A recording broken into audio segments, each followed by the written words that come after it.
என்ன 18 பட்டி வந்தாச்சாப்பா? அப்புறம் பரமசம் வரல, ராமசாமி வரல, 5 பேர் விட்டு போச்சு, 4 பேர் விட்டு போச்சுங்கிற பேச்சே இருக்கப்படாது. சொல்லுங்க புனிதா. தர்மபுரி மாவட்டம் மணியம்பாடின்ற கிராமம் மேடம். கம்பெனிக்கு வேலைக்கு போயிருந்தேன் மேடம். அப்போ வந்து எங்க வீட்டுக்காரரு அங்க டீ கொடுக்குற பையனா இருந்தாரு. டீ போட 4:30 ஆகும், போயிட்டு வா. பரவாயில்ல, உட்காந்துருக்கேனே. கொஞ்ச நாள் ரன்னிங் ரேஸ் எல்லாம் வச்சாங்க மேடம் பொங்கல் டைம்ல. அந்த ரன்னிங் ரேஸ்ல நான் ஃபர்ஸ்ட் பிரைஸிங் 2000 பிள்ளைங்க இருந்திருக்குங்க. அதுல ஃபர்ஸ்ட். வாவ், ரொம்ப கொடுத்து வச்சோப்பா. வந்து அவங்களுக்கு வந்து என்ன கல்யாணம் பண்ணிக்கணும்னு பிடிச்சிருந்திருக்கும் போல இருக்கு அப்படின்னு சொன்ன. இந்த மாதிரி தான் நாங்க எங்க வீட்டை பத்தி எல்லாம் சொன்னேன் அவங்க கிட்ட. சொன்னதையும் சரி லெட்டர் எழுதி கொடுத்தோம், பேசலீங்க. வாயில புண்ணா வாந்தி வருதா? இப்படி எங்க குடும்பத்துல எங்க அக்கா எங்க தம்பி இவங்க எல்லாம் இருக்காங்க. அப்ப அதுக்கு முன்னாடி ஒரு பிரச்சனை ஒண்ணு நடந்துச்சு மேடம். என்னது? 12 வயசு இருக்கு. அப்ப கல்குவாரிக்கு வேலைக்கு கூட்டிட்டு போனாங்க மேடம். அங்க வந்து கல்குவாரியோட பையன், ஓனர் பையன் வந்து அவங்க வந்து என்ன கல்யாணம் பண்ணிக்கிறேன், நீ என்ன கல்யாணம் பண்ணிக்கலன்னு செத்து போயிருவேன் அப்படி இப்படின்னு நெஞ்சில சூடு வச்சுக்கணும் அந்த பையன், ஓனர் பையன். என்னடி சொல்ற? நீ என்ன சொல்ற? அப்ப அப்படி சொன்னவும் சரின்ட்டு இவங்க எங்க அப்பா எங்க அம்மா கிட்ட நான் சொல்லிட்டேங்க. அப்ப சரின்னு சொல்லிட்டு ஊருக்கு என்ன கூட்டிட்டு வந்துட்டாங்க. பெரிய பிள்ளை ஆயிட்டேன். அவனும் மாலை போட்டு போயிட்டான். கடலை முத்துனாலே கடலை விடுறீங்களா? இவன் என்னமோ இன்னும் 10 நாள் இருக்குல்ல நான் பாத்துக்கிறேங்கிற, நீ என்னமோ ஒன்னே நம்பிதான்டா இருக்க, கை விட்டுறாதேங்கிற. ஊருக்கு வந்தாச்சு. வந்துட்டதுக்கு அப்புறம் அந்த பையன் தேடி என்ன வந்து எனக்கு கல்யாணம் பண்ணி வைக்கலன்னு செத்து போயிருவேங்க அப்படின்னு சொல்லிச்சு. வெள்ளிக்கிழமை நம்ம கல்யாணம் பண்ணாங்க மேடம். வயசுலயே கல்யாணம் பண்ணாங்க. அப்பெல்லாம் யாரும் கேட்கறவங்க இந்த மாதிரி எல்லாம் இல்லைங்க மேடம். அப்ப நான் சின்ன பிள்ளையா இருக்கும் போதெல்லாம். அப்ப பண்ணதையும் அவங்க பெரிய பணக்காரங்கிறதுனால வந்து கூட்டின்னு போயிட்டாங்க. அவனை விடலிங்க. அவங்க ஏதோ காசு ஏதோ எங்களுக்கு கொடுத்துட்டு விட்டுட்டு போயிட்டாங்க. இதை எங்க வீட்டுக்காரர்கிட்ட சொன்னேன் நான். கண்டமன் இருக்காரு, என்ன கண்டம் பண்ணிட்டாரு. கண்டம் பண்ணிட்டானா? அப்புறம் சரி அதெல்லாம் பரவாயில்ல, தெரியாம எவ்வளவு தப்பு நடந்துட்டு போகுது, இது வந்து ஒன்னும் பெரிய பிரச்சனை இல்லைன்ட்டு சரி கல்யாணம் பண்ணிக்கிறேன்னு சொல்லி சொன்னாங்க. ஐயோ சந்தோஷத்துல எனக்கு கை ஓடல கால் ஓடல. லவ் எல்லாம் பண்றேனே சொல்லலைங்க. வீட்டுக்கு வந்தாச்சு. அப்புறம் எங்க அப்பா எங்க அம்மா வேற இடத்துல மாப்பிள்ளை பார்த்தாங்க வந்தாங்க கல்யாணம் பண்ணிக்கிறேன்ட்டு சொல்லி அதெல்லாம் இது பண்ணாங்க. பண்ணிட்டு அப்புறம் இவங்க இதை சொல்ல காணும். ஏற்கனவே ஒரு நாள் ஒருத்தவங்க கால் கட்டி சொல்லாது என்ன ஆயிடுச்சுன்னா அவங்க தெரிஞ்சுட்டு வேணான்னு வீட்டுக்கு போயிட்டாங்க. இதுதான் தவறான விஷயம். நிச்சயமன்ற ஸ்டேஜுக்கு வந்து வேணான்னு வீட்டுக்கு போயிட்டாங்க. வீட்டுக்கு போயிட்டு அப்புறமா மறுபடியும் கம்பெனிக்கு வந்துட்டேன். அப்போ வந்து இந்த கம்பெனி வேலை செய்யும் போது எங்க வீட்டுக்காரர் வந்து சாப்பாடு கொடுக்கும்போது டீ கொடுக்கும்போது வந்து பேசுறது ஹிட்டாச்சி வந்தாச்சு.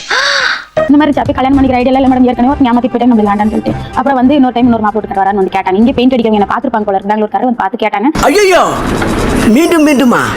அப்புறம் சரி நீட்டு பார்த்து ஓகே சொல்லிட்டு எல்லாம் பண்ணிட்டு செஞ்சு நல்லா இருக்கு. பெயிண்டரா இல்ல டீ கடைக்காரரா? டீ கடைக்காரங்க. அந்த பெயிண்டர் வந்து பார்த்துட்டு நிச்சயமெல்லாம் பண்ணிட்டாங்க. இல்ல புரியல. அப்புறம் எங்க கல்யாணத்துக்கு எல்லாம் வாங்கண்ணா அப்படின்னு சொல்லி உங்க அப்பா அவர்லாம் சொன்னேன்.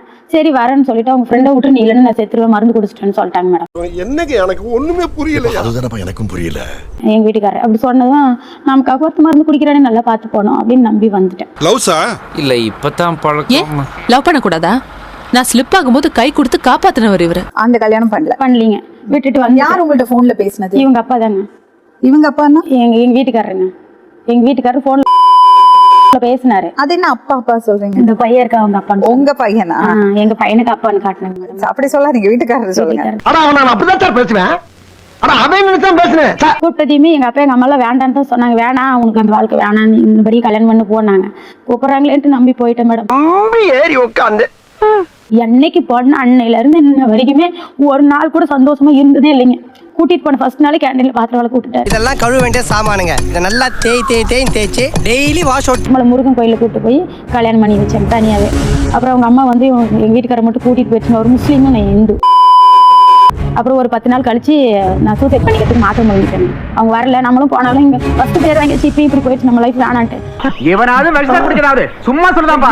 அதுக்கப்புறம் தம்பி நாய் சங்கிலியில கட்டி வச்சிருந்தாங்களா எங்க வீட்டுக்காரர் கட்டி விட்டுருக்காரு வந்துட்டாங்க. அப்புறமா ஏதோ போராடி சேர்ந்துட்டுங்க 2 பேரும். அப்படிங்களா? ரொம்ப சந்தோஷம். பெரிய பையன் கன்சீவ் வந்து ஊருக்கு கூட்டிட்டு போய் அவங்களுக்கு நிக்கா பண்றாங்க. குழந்தை வயிற்றுல இருக்கும்போது நிக்கா பண்ணக்கூடாது. காலி ஒரு 1.5 வருஷம் கழிச்சு என்ன மேடம் நிக்கா பண்ணணும். ஆனா எவ்வளவு வன்மம் உள்ள இருக்குன்றத தெரியுதா? கவர்மெண்ட் ஹாஸ்பிட்டல் பக்கம் அங்கேயும் போயிட்டு இது எங்க பொண்ணு வேற ஒருத்தர் கூட தப்பா ரிலேஷன்ஷிப்ல இருந்தது, ரிலேஷன்ஷிப்ல இருந்து குழந்தை வந்துச்சு, நீங்க வந்து இது பண்ணிட்டு கழிச்சிருங்க. மானங்கிட்ட பையல உனக்கு அறிவு இருக்கிற அறிவிட்ட பையல செத்த பையல. அந்த பொண்ணு தான் இருக்கட்டும் என் குழந்தை வேணும்னு நீ வேணா நடிக்கிற இங்கெல்லாம் அடிக்கிற வேலை வச்சுனா ஜெயில் கழிச்சு அப்படின்னு திட்டின உடனே வாடி வீட்டுக்கு குழந்தை எடுத்துட்டு வந்துச்சு. இவர் வந்து பார்த்தா ஹாயா கோழி விளையாடுறாரு மேடம். இந்த ரணகலத்திலையும் உனக்கு ஒரு கிளுகிழப்பு கேக்குது இல்ல? கூட்டிட்டு வந்து வீட்டுல விட்டு ஒரு மெட்ராஸ் அனுப்பிட்டாங்க மேடம். மயக்கம் போட்டு விழுந்தா தண்ணி கொடுக்கறது கூட அழகிங்க. இதுக்கு ஏதோ வியாதி இருக்கு இந்த பிள்ளைக்கு. ஃபர்ஸ்ட் குழந்தை மேடம் என்னமே தெரியாது. மனுஷங்க போடுறீங்களா? ஏன்டா போடுறீங்க? அப்ப கொண்டு போய் மதரசால விட்டுட்டாங்க. மாசமா இருக்கு இப்படி நடிக்கிற இவன் யாராவது நடிப்பாங்க மேடம். மதரசாவில் விட்டு உங்க அம்மாட்ட போக முடியாது போலியா? அவங்க கிட்ட வந்து ரத்த சொந்தத்தை விட மத்த சொந்தம் எதுவுமே எழுதி வாங்கிட்டாங்க. அங்க இருந்து அங்க ரொம்ப கொடுமைப்படுத்தி அந்த மதரசாவில போட்டு அப்படியே அடிச்சு கண்ணமெல்லாம் அப்படி தீ பறக்கிற மாதிரி அப்படி பிடிச்சி கீறது, காலெல்லாம் அப்படியே தோல் பேர்ந்துக்கிடுச்சு. மயக்கம் போட்டு விழுந்துட்டா லைட்டா இப்படி தேய்க்கிறது தான் கண்ணுங்க அப்படி சுரண்டுவாங்க மேடம். எரியும் அப்படிங்கெல்லாம் பார்த்தா அப்படி கிள்ளிங்கெல்லாம் வெறும் ரத்தமா கண்ணி இருக்கும். அப்புறம் அங்கே இருக்காம நான் வேணாம் நான் வீட்டுக்கு போறேன்னு சொல்லிட்டு வீட்டுக்கு வந்து இங்க அந்த டாக்டர் சொன்னேன் இல்லை மேடம், அவங்க தான் கூட்டிட்டு வந்து மதுரில் விட்டாங்க. இங்க தான் உன்னை கொண்டுருவா அவங்க மாமியா, நீ வான்னு சொல்லிட்டு. நீ செய்யற உதவிக்கு உனக்கு என்ன கைமாறு பண்ண போறேடா வந்து எங்க அப்பா எங்க அம்மா கிட்ட கருமணி கழட்டி போட்டு கயிறு வாங்கி ஒன்று கட்டி அம்மா வீட்டுக்கு கூட்டிட்டு போயிடுச்சுங்க. போயிட்டு அங்க இருந்து மெட்ராஸுக்கு ஃபோன் பண்ணி எங்க வீட்டுக்காரர்கிட்ட, உங்க வீட்டுக்காரி அவனே கூட்டு ஓடிட்டா, உன்னால என்ன பண்ண முடியுமோ அதை பண்ணிட்டேன், தேங்க்யூ, கூட்டின்லாம் போக மாட்டாமா, இவ்வளவு போராடி என்ன கல்யாணம் பண்ணுக்கிறா அப்படின்னு சொல்லிட்டு வந்து அவ்வளவு அடி அடிச்சாரு அவங்க வயிற்றுல இருக்கும் போதேங்க.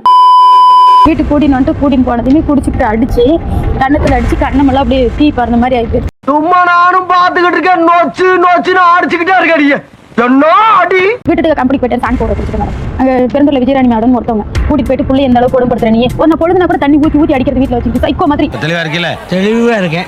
தெளிவா இருக்கானா மாட்டீங்கடா. 9 மாசம் குழந்தை பிறந்து ஈரோடு ஜிஹெச்சுக்கு கூட்டிட்டு வந்துட்டாங்க மேடம். வயிறு வலி பிடிச்சது ஆப்ரேஷன் தான் பண்ணாங்க. சரி ஆப்ரேஷன் கையெழுத்தெல்லாம் போட்டு நல்லபடியாக குழந்தை பிறந்து எடுத்துட்டு வீட்டுக்கு போகும்போது எங்க அப்பா வீட்லயும் ஒரு வண்டி வச்சு கூட்டின்னு போல மேடம். அந்த பஸ்ல யாரும் கம்மியை பிடிச்சி உயிரே பாரு மாதிரி தேர் பிச்சுக்கிற மாதிரி இருக்கு மேடம். உங்களுக்கு என்ன ரைட்ஸ் இருக்குது எங்களை மாதிரி கூட்டு சாவடிக்கிறதுக்கு? குழந்தைக்கு பால் ஏற்காது ஆப்ரேஷன் பண்ணதுனால பவுடர் பால் ஆத்திரத்துக்குள்ள கத்துவாயுமா, அப்படியே ஊரே கேட்கற மாதிரி கத்துவாய். அதுக்கு எண்ணெய் போட்டு அடிக்கும்.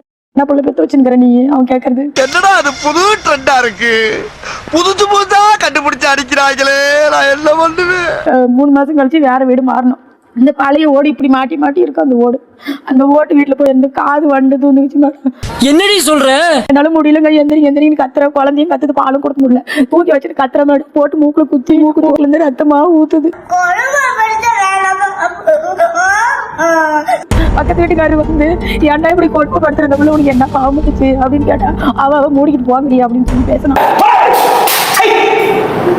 ஒரு ஹாஸ்பிட்டல்ல போயிட்டு அதை ஒரு மாதிரி இருக்குது மேடம். உள்ள சாணி வந்து அந்த காது உயிர் போற மாதிரி 3 நாள் கேட்கவே இல்லை. அந்த காது வழியிலே பாலும் கொடுக்கணும், உனக்கு சமைச்சு வைக்கணும், என்ன இவ்வளவுதான் கொடுமை பார்த்து வளையிருக்காங்க மேடம். அதுக்கு ஒண்ணும் வேணாம், ஓகே. சரி இன்னொரு குழந்தை ஒரு 1.5 வருஷம் கழிச்சு தம்பிக்கு 1.5 வருஷம் ஆச்சு. இன்னொரு குழந்தை நின்றுச்சு. சரி எப்படியாவது திருத்திடலாம், உங்க ஆளை கூட பிடிச்சிக்கிறேங்க. இருக்க மாட்டாரா? ஒரு நாள் கூடயே கூட 5 நிமிஷம் உட்காந்து பேசுறதே இல்ல. எப்படி குழந்தை பெற்று வேற டிபார்ட்மெண்ட் அவ்வளோ என்ன கொடுமைப்படுத்துறான். எங்க அப்பா எங்க அம்மா கிட்ட சொன்னா மறுத்து குடிச்சு சாவு, உன்னை நான் கல்யாணம் பண்ண சொன்னா அப்படின்னு கேக்குறான். செத்த பையல நீ நலமா இருந்தா ஒளிஞ்ச எனக்கு பத்தி நீ சாவமே செத்த பையல. இவ்வளவு போராடி வெளிநாட்டுக்கு இப்படி பண்றான்னு சொல்லிட்டு விட்டுட்டு வெளிநாடு போயிட்டு மேடம். அங்க போய் குழந்தைங்க என்ன பண்ண? அனாதாசில சேர்த்துட்டேன். வெளிநாட்டுல எங்க போய் வேலை பண்ண? வயிற்றுக்கு போயிருந்தேன் மேடம். எப்படின்னு என்னப்பா எப்படின்னு என்னையா 24 hours ஒர்க். என்னாரும் வச்சுக்கிட்டே இருப்பாங்க வேலை. ஒரே சின்ன பாத்ரூம் குப்பை இருந்துச்சுன்னா கூட கழுவுன பாத்ரூம் நோட்டா இருந்தாலும் சோப் போட்டு கையில தேய்ச்சி கழுவு சொல்லுவாங்க மேடம். மனுஷனாடா நீங்க எல்லாம்? என்ன டூரிஸ்ட் விசா மாதிரி போட்டு அனுப்பிடுறாங்க. 1200 தினாருக்கு இன்னொருத்தவங்களுக்கு வித்துட்டாங்க இந்த வீட்டுக்காரங்க. வித்துட்டு அங்க போயிட்டு அவங்க எனக்கு சுகர் இருக்கு மேடம், 2வது குழந்தை கன்சீவ் வரும்போது வந்து அப்படியே கண்டினியூ ஆயிடுச்சு.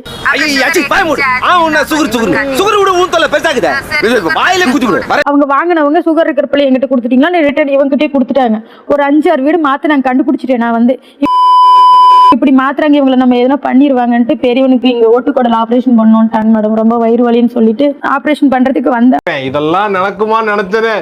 நடந்துருச்சு. இப்ப எதுக்குமா வந்திருக்க? அவங்க கூட இருந்து டைவர்ஸ் வேணும் மேடம். என் பிள்ளைங்க அவங்க ஒரு ஸ்கூல்ல கூட ஒழுங்காக்க மாட்டேன்றாங்க. ஒரு 10 ஹாஸ்டல் சேர்த்துட்டு படிப்பாங்களா? நல்லா நல்ல உன்னை நான் படிக்க வைக்கிறேன்டா. உனக்கு எதுடா படிக்க பிடிக்கும்? அனீஷ் ராஜா, உங்களுக்கு தெரியுமா அம்மா அவ்வளவு கஷ்டப்படுறது? அப்பா அடிக்கிறதெல்லாம் தெரியுமா? உங்களே அடிப்பாரா? நல்லா படிப்பீங்களா? பாவம் பண்ணிட்டடா, பாவம் பண்ணிட்ட பாவி பயலே. அம்மா வந்து அப்பாட்ட இருந்து பிரியணும்னு சொல்றாங்க, நீங்க என்ன நினைக்கிறீங்க தம்பி? அப்பா வேணாம், அம்மா போதும். ஏன்பா? அப்பா அடிப்பாரு. எதுக்கு எடுத்தாலும் நொச்சுன்னு அடிச்சுக்கிட்டு ஒருத்தவன் பக்கத்துல நிக்கப்படாதா? இப்போ இவங்க இங்க போன் பண்ணப்ப அப்படி அடிச்சிருக்காரு, கதறிட்டு தான் போன் பண்ணிருக்காங்க. ஆமா மேடம். இவங்கெல்லாம் தடுத்தாங்க.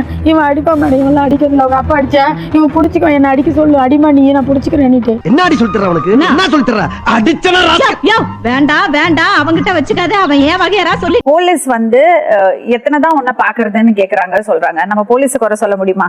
எத்தனை வீட்டுக்குள்ள போய் அவங்க காவல இருக்க முடியும்? இருக்காதுன்னு நீங்க சொல்ல வரீங்களா? இல்ல அதான் கேட்க நீங்க சொல்லுங்க. இருக்காதுன்னு நீங்க சொல்றீங்களா? இதுக்கு என்னதான் ஒரு சொல்யூஷன்? எனக்கு தெரிஞ்சு அந்த பொண்ணு நல்ல தைரியமான பொண்ணு தான், ஆனா அவளுக்கு எந்த சைட்ல இருந்து மாரல் சப்போர்ட் இல்ல. ஒரு டிவோர்ஸை விட பெரிய டேமேஜ்ல இது ஒன்னா வாட. அப்ப அவ வெளியே வந்துதான் ஆகணும். சரிடா ஆரம்பிச்சிடுறேன். அம்மாவை கஷ்டப்படுத்த கூடாது. ஓகே, நான் கேட்டுட்டே இருப்பேன் அம்மாட்ட. அம்மா நம்பர் வாங்கிட்டு கேட்டுட்டே இருப்பேன். புரியுதா? சரி, வெளியே வெயிட் பண்ணுங்க. உங்களுக்கு ஏதாவது பிரச்சனை இருக்கா?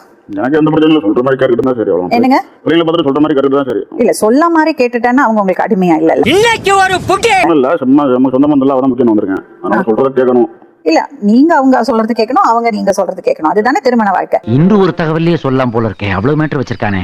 அவங்கள ஒரு அடிமையா நீங்க எப்படி ட்ரீட் பண்ணலாம் சொல்லுங்க. மேல அவங்களே நினைக்கிறத நான் ட்ரீட் பண்ணலாம். சரிங்க, சரி, நீங்க எதுக்கு அடிக்கிறீங்க அவங்கள? பயங்கரமா அடிக்கிறீங்களாமே. பயங்கரமா நாங்க மாதிரி அடிக்கிறோம். என்ன பச்சிக்கிட்டு இருக்கா? எதுக்கு எடுத்தாலும் எனக்கு முடக்காம. உங்க அப்பா அம்மா அடிப்பாரா? அடிப்பாரு. அதுதான் இப்ப நாளைக்கு உங்க பசங்களுக்கு அதானே கட்டி கொடுக்குறீங்க. அப்படிங்களா? ரொம்ப ரொம்ப சாரி சார். 10 ரூபாய் சம்பாரிச்சிட்டானா இப்படி உட்காந்துக்குவான். வாடியே வந்து கிளீன் பண்ணு, அதை எடு, ஏய் வாடா, அவனை வாடா, அவன் கேட்கறது. ஆணவத்துல மட்டும் ஆடவே கூடாமச்சு. அப்படி ஆடுனன்னு வச்சுக்க அவனை அந்தர் பல்ட்டி தான். 1000 பேர் இருப்பாங்க. அப்படியே அவனை எனக்கு விட்டீங்கன்னா மேடம், உங்களுக்கு முன்னாடி அவனை அப்படி கத்தி எடுத்து கச்சு கச்சு கச்சு கச்சுன்னு வெட்டிட்டு ஜெயிலுக்கு போலான்க்குது. மென்டல் டார்ச்சர்ல நீ எதனா எசுக்கு புசுக்கா பண்ணிட்டு போய் உள்ள உட்காந்துலான்னு பாக்குறேன் ப்ரோ. கட்சியில நான் அதுக்கு தான் ப்ரோ ட்ரை பண்றாங்க. தூங்குமா அப்படியே புடிச்சு தூக்கி இப்படி குச்சி உட்கார வச்சு, உனக்கு என்ன தூக்கா, என்னடி தூக்கம் உனக்கு? பையனை கேட்கறது தூங்குறானா? 7 மணிக்கு அப்படி இல்லடா உனக்கு தூக்கம்.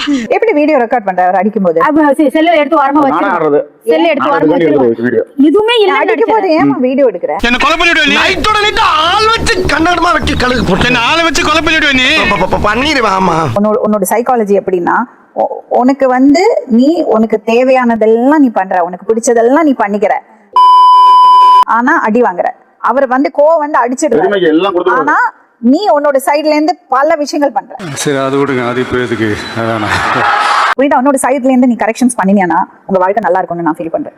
இன்னொன்னு, அவரோட சைடுல இருந்து என்ன இருந்தாலும் பொண்டாட்டியை நீங்க அடிக்க கூடாது. நாங்க எப்பதான்டா பொண்டாட்டி அடிக்கிறது? ஒரு லிஸ்ட் போட்டு கொடுங்கடா, அப்புறம் நாங்க அடிக்கிறோம். போடா. இன்ஸ்டாகிராம்ல வீடியோ 130 வீடியோ போட்டுருக்காங்க இன்ஸ்டாகிராம்ல. தேவையா? என்னது? சும்மா பாட்டு தான் ரீல்ஸ். மேடம் அது வந்து ஏப்பா ரீல்ஸ் பண்றதுதான். ஏய் பேயில போமா. இல்ல நீ ஒரு ஆர்டிஸ்ட்னு நீ காமிச்சேனுக்கு. இல்லனா நீ அவரை பிரிஞ்சு போணும். பிரிஞ்சுக்கறா இல்லையா? அவரோட ஒத்து போய் நல்லபடியா வாழறதுக்கு ட்ரை பண்ணோம். கரெக்ட். யோ நீ பாட்டுக்கு வாக்க வாரி விட்டுனுக்குற, அங்க போய் ஏமாடி வாங்குறது. ஒரு புனிதா நல்ல வாழ்க்கை வேணும், புருஷன் வேணும், பிள்ளைங்க வேணும்னு ஆசைப்படுறா. இன்னொரு புனிதா வந்து ஒரு சுதந்திரமா இருக்கிறதுக்கு ஆசைப்படுறா. இது எல்லாருக்கும் வருதுதான், தப்புன்னு சொல்ல வரல. தேவையில்லாம என்ன நீ எங்கயாவது நீ கோத்து விட்டு திரியற நீ. Sorry sir. குழந்தைங்க புருஷன் ஃபேமிலியா வாழணும் ரொம்ப ஆசை. இப்ப நீ அவர் கூட வாழ போறியா இல்லையா? இல்ல மேடம். என்னங்க எனக்கு ஒண்ணுமே புரியல. அதுதானப்பா எனக்கும் புரியல. நாங்க என்ன செய்யணும்? என்ன செய்யணும்னா ப்ராப்பரா எழுதி கொடுத்து என்ன வந்து டார்ச்சர் பண்ண கூடாது. எழுதி கொடுத்திருக்காருல முன்னாடி. எழுதி ஸ்டேஷன்ல கொடுத்தாலுமே மறுபடியும் வந்து என்ன டார்ச்சர் பண்றது. ப்ராப்பரா என்னமா வீட்ல அடிக்கிறது. நீ பழைய பகை மனசுல வச்சு தான் இப்ப பிரச்சனை பண்ணிக்கிட்டு இருக்க. பேசாம போயிரு, அசிங்கப்பட்டு போயிருவேன். எத்தனை படிச்சிருக்க? ப்ராப்பரா இங்கிலீஷ் பேசுறியா? நீங்க என்ன படிச்சிருக்கீங்க? 9 படிச்சிருக்கேன். நீங்க? பள்ளிக்கூடம் சேரும் போனது இல்ல. 6 9 பெரிய வித்தியாசம் இல்ல தம்பி. இப்போ வந்து மெயின் காரணம் உங்ககிட்ட நான் லாஸ்டா சொல்லிடுறேன் மேடம். இப்போ நைட்ல பாக்குறது வந்து அந்த அமனக்கட்ட படம் பாக்குறான். பாத்துட்டு அப்படியே வச்சா பிள்ளைங்க எடுத்து பாக்குதுங்க. எடுத்து வந்து டாடி பாக்குது பாருமா. பெரிய மரியாதை கொடுத்துக்கிருக்கேன், தேவெல்லாம் பேசிக்கிருக்கா. பிலிக்ஸ் போயிரு. அவங்க ஜமாத்துல கூட்டு பேசி எனக்கு டைவர்ஸ் வாங்கி. எதுக்கு ஊருக்கு போற இப்போ? ஐயோ நான் போன கிராம் ஏற்கனவே 2 கிராம் பண்ணி விட்டான். பாருங்க மேடம், இப்படி எதை என்ன அசிங்க அசிங்கமா பேசுறாங்க மேடம். சாமி உன்னை பத்தி எனக்கு தெரியும். நீ வந்து உன்னோட அப்ரோச்சை சேஞ்ச் பண்ணிக்கணும். அது சேஞ்ச் பண்ணாதான் வாழ்க்கையில மாற்றம் வரும். ஓகே? மாற்றம் முன்னேற்றம் என் பெயர். சோ எனக்கு தான் முன்னேற்றம். மறக்காம சர்ப்ரைஸ் பண்ணுங்க.